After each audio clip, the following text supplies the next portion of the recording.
1 Samuel 18.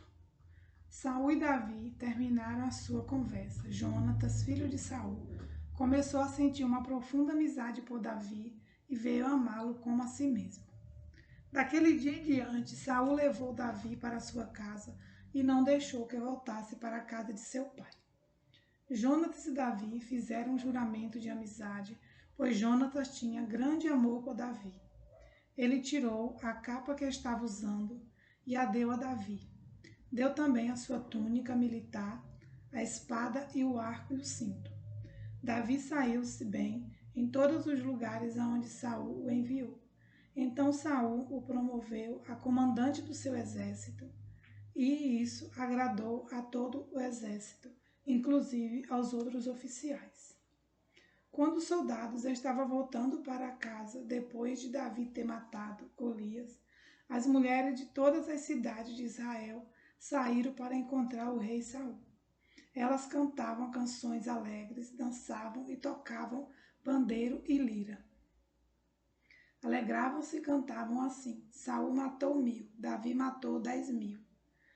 E Saul não gostou disso, ficou muito zangado e disse: Para mim, as mulheres deram 1000, mas para Davi deram 10.000. A única coisa que está faltando agora é ele ser rei.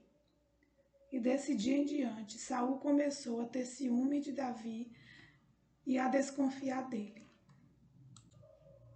No dia seguinte, um espírito mau, mandado por Deus, dominou Saul, e ele começou a agir como louco dentro de casa.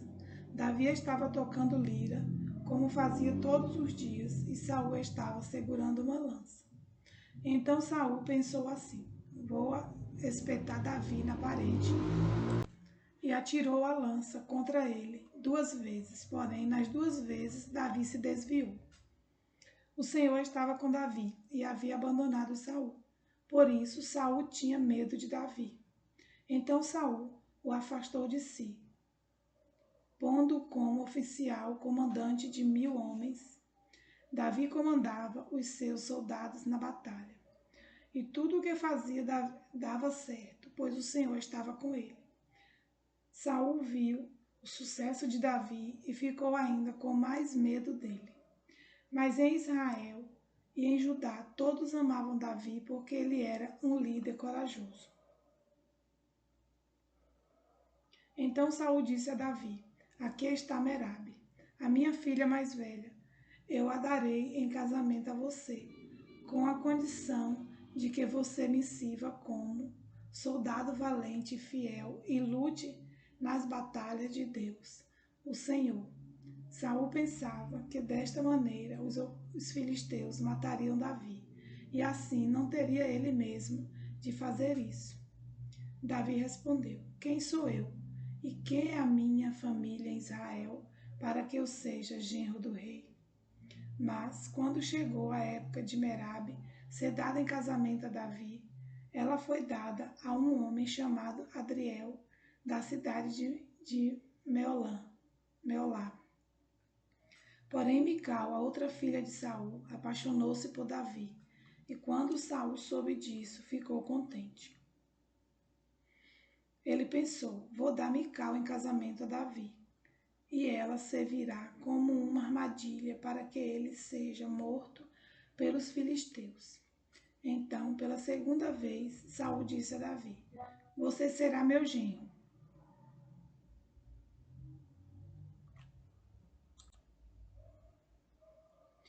Ele mandou que os seus oficiais conversassem em particular com Davi e dissessem a ele: O rei e todos os oficiais gostam de você.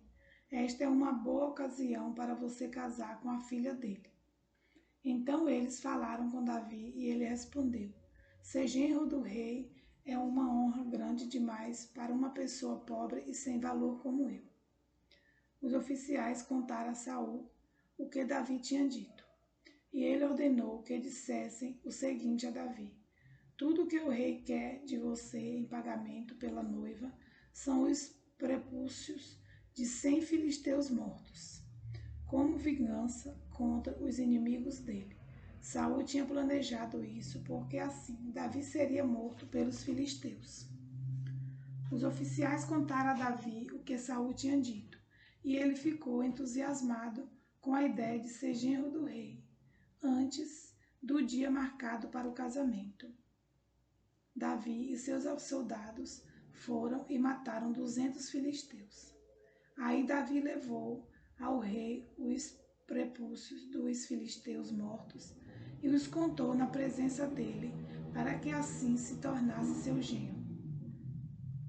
Então Saul deu a sua filha Mical em casamento a Davi.